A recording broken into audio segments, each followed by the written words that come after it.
Bismillahirrahmanirrahim. Assalamu alaikum everyone. Assalamu alaikum wa rahmatullah, everyone. We hope that you have started a beautiful, pleasant, gorgeous day like us. As you can see, we are in a garden, not ours, with a lot of ripe, juicy cherries, but we haven't tasted them, so don't worry. We are again in a state of torture, just watching and not being able to pick any because it's not ours. But even the delight of the eye is just quenching the delight of the eye is good enough. Exactly. So guys, we have talked about hijab for about 5-6 episodes. One more episode remained since we had one more topic in mind, being how to encourage little ones to have the hijab. So we thought that we would dedicate this program to that cause or to that purpose.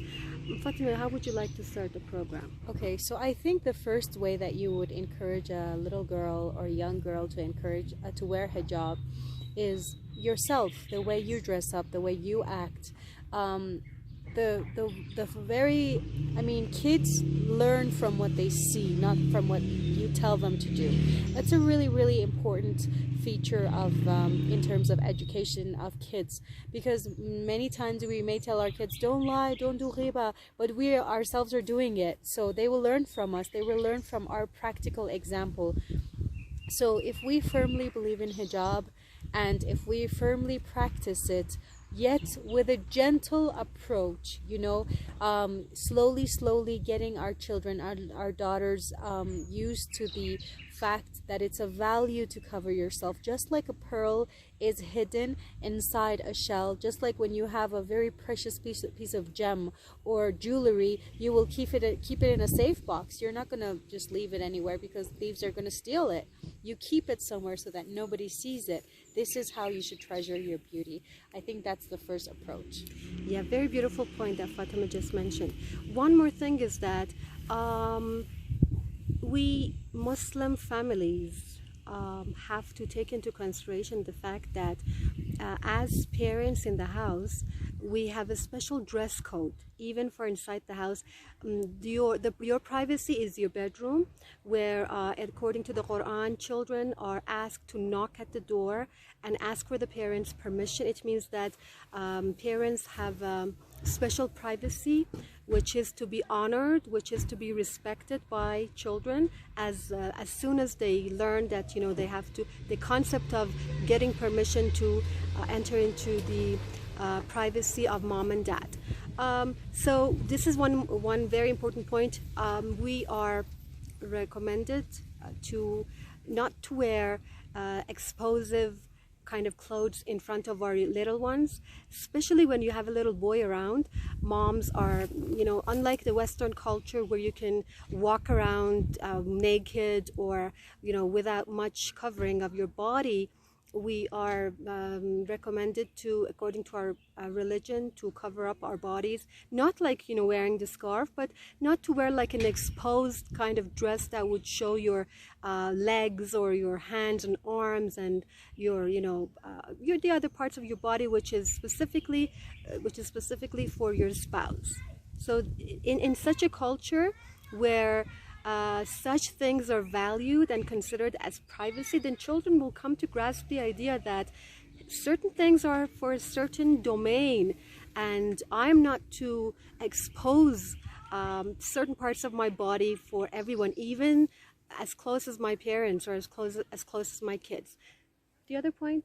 Number 3, surround yourself with good friends.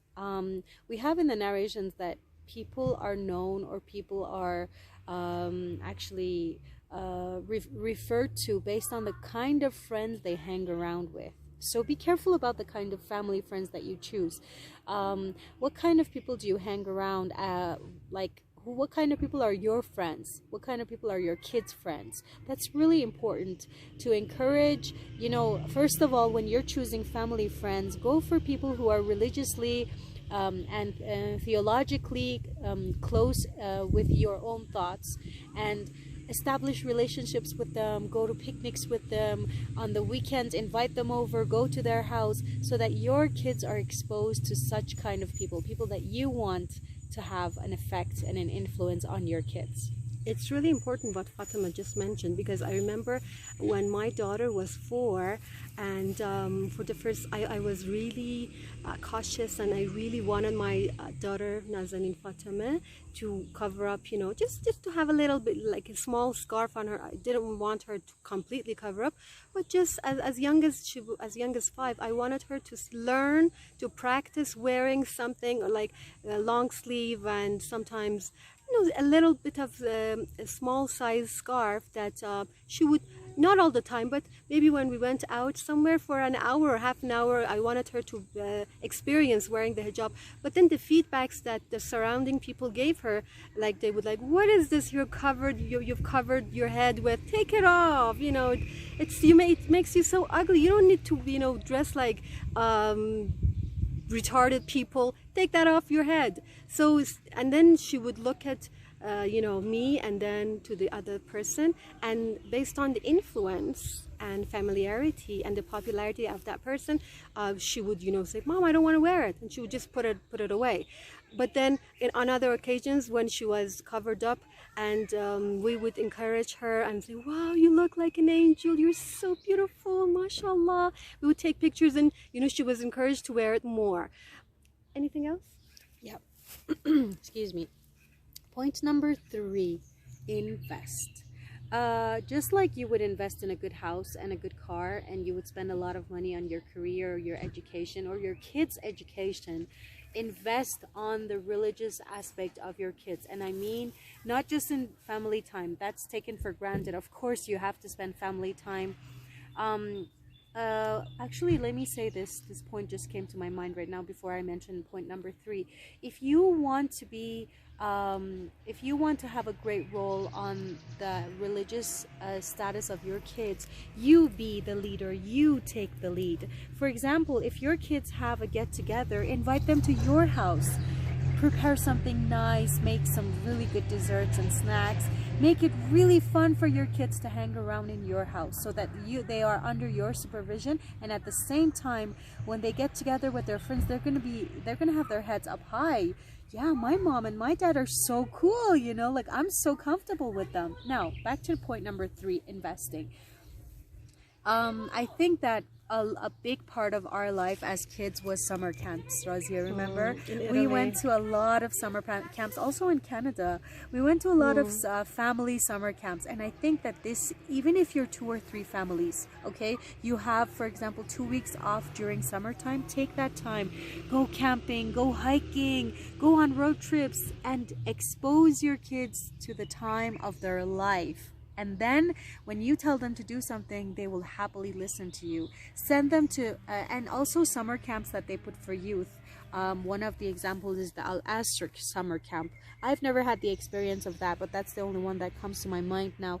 An opportunity for kids to, you know, something like scout camps, but with an Islamic approach. Sunday school, also Sunday school, like if there's a day off at school, if you think you're good with kids, if you are someone fun to be with, go volunteer in your local mosque and ask the young teenage girls to come around, just sit together and talk about their concerns openly without judging them, you know? Yeah, that's very important too. There's so much more to talk about.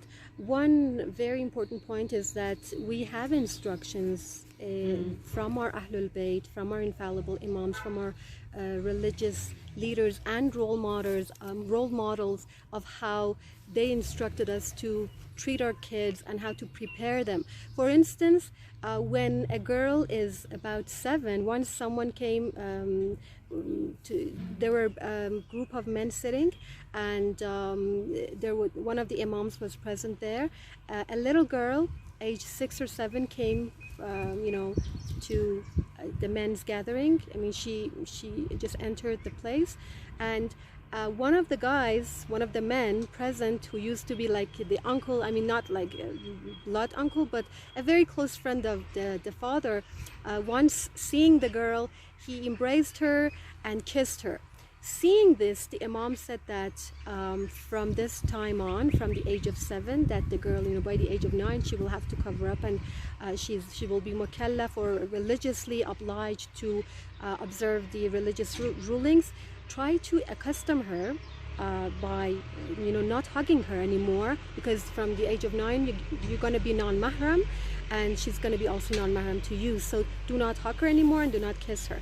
So not only this, but we have specific religious rulings that tell you that once your child, for example, turns 3, tell your child to say La ilaha illallah at this specific age. Teach your child to say Bismillahir Rahmanir Rahim.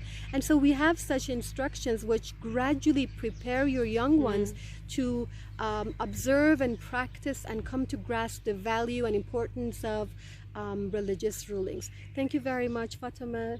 So shall we say goodbye? I wanted to add a few more points, if but we have time. It's 11 minutes. We can't upload it. So Okay. let's put it in another. Okay.